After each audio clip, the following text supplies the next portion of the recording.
जोश में कर रहा हूँ, साथ आप मेरा देना। जय भीम,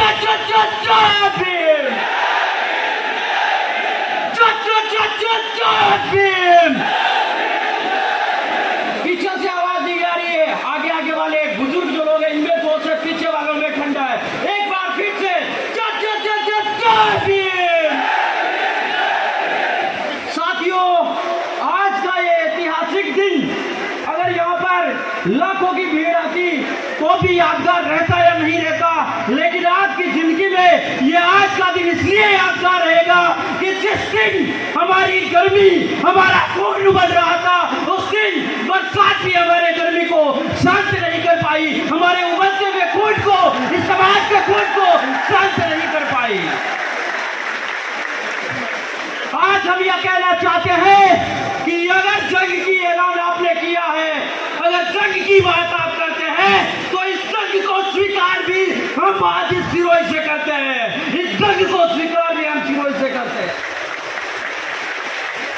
साथियों, हमने देखा है कि हमारे देश के अंदर अलग अलग प्रकार की घटनाएं लगातार रोजाना आती रहती है। मैं उत्पीड़न से लेकर आज की वर्तमान राजनीति तक चंद मिनटों के अंदर अपनी बात रखना चाहता हूं, ज्यादा समय नहीं लूंगा। आज मैं आपसे यह कहना चाहता हूं कि आप सभी को पता है, आपके नजदीकी जिले के अंदर ही केवल मात्र मूंछ रखने के लिए, केवल मूंछ रखने के लिए हमारे भाई को मार दिया। ये लड़ाई मूंछ की नहीं, सम्मान की है, स्वाभिमान की है, और हम इसे लड़के रहेंगे। हमारा समाज किसी भी कीमत पर कमजोर नहीं है। ये मत भूलना कि हम कमजोर हैं। कोई नेता आकर अगर 5 गलती गिनाए तो मत समझना ये समाज कमजोर बिल्कुल नहीं है। ये इतनी सारी बरसात के बावजूद भी ये पंडाल का ताकत बना हुआ है। ये सब समाज की ताकत दिखा रहा है। अगर कमजोर कोई है तो जिन लोगों को हम चुनकर भेजते हैं वो नेता कमजोर है, हमारा समाज कमजोर नहीं है। अगर समाज की ताकत को मैं याद दिलाऊं तो आप सभी जानते हैं कि प्रधानमंत्री मोदी की सरकार आने के बाद उस सरकार को आज तक ना विपक्ष हिला पाया, ना कोई और हिला पाया, लेकिन 2 अप्रैल 2018 को अनुसूचित जाति जनजाति ने एक दिन में सरकार को हिलाया। किसानों को जो ताकतवर कौम कही जाती है, उन किसानों को भी सरकार को झुकाने में 6 महीने लगे, लेकिन मेघवाल और दलित समाज ने एक दिन में सरकार को हिला कर रख दिया। सिर्फ एक दिन में सरकार को हिला कर रख दिया। क्या समाज कमजोर है?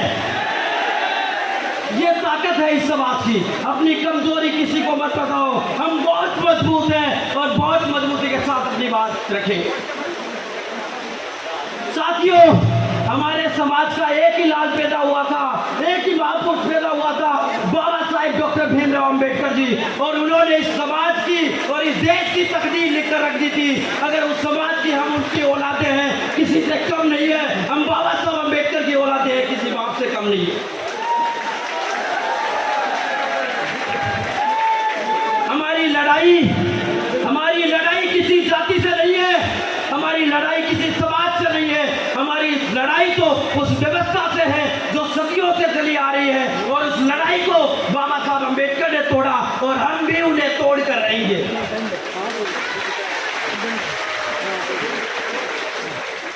हमारा समाज कितना ताकतवर है, मैं एक लाइन में आपको बताना चाहता हूँ। कमजोर किसी भी कीमत पर मत समझो।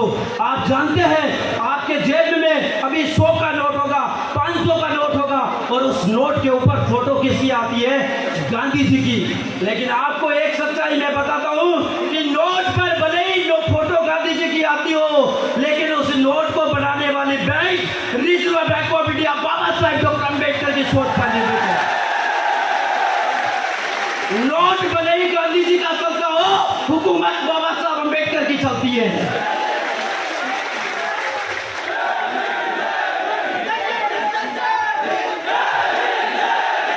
हमारा समाज किसी भी कीमत पर कमजोर नहीं है। आप सभी जानते हैं इस देश के अंदर हजारों राजा हुए, महाराजा हुए, लेकिन कभी किसी ने आपके हक की लड़ाई नहीं लड़ी, किसी ने आपके हक की लड़ाई नहीं लड़ी।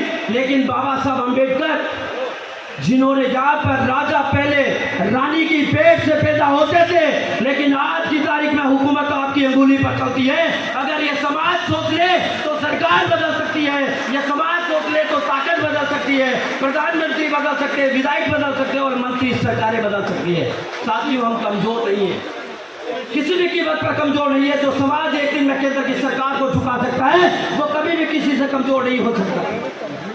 आखिरी बात मैं आपसे यही कहना चाहता हूँ, क्योंकि जहाँ पर बरसात का भी माहौल है और बहुत सारे लोग भी है, अपनी अपनी बात रखेंगे। साथियों, आखिरी बात मेरी गांठ बांध के याद रख लेना कि हम लोगों को आज तक लाइन में खड़ा किया। किस चीज की लाइन में? 2 रुपए किलो मिलने वाले राशन की लाइन में। लेकिन आज से हमें यह प्रण लेकर जाना है, इस समाज में आप जो बरसात में भीज रहे हो, इससे आज प्रण लेकर जाए कि हमें आज से लाइन तोड़नी है। ये 2 रुपए किलो गैस वाली लाइन तोड़कर हम जाएंगे राजनीति की लाइन में, हम जाएंगे शिक्षा के क्षेत्र में, हम जाएंगे व्यवसाय के क्षेत्र में, हम जाएंगे हुकूमत की रेट में, हम यहाँ से जाएंगे पार्लियामेंट के संसद में। इन तमाम बातों के साथ में आपसे यही आह्वान करना चाहता हूँ।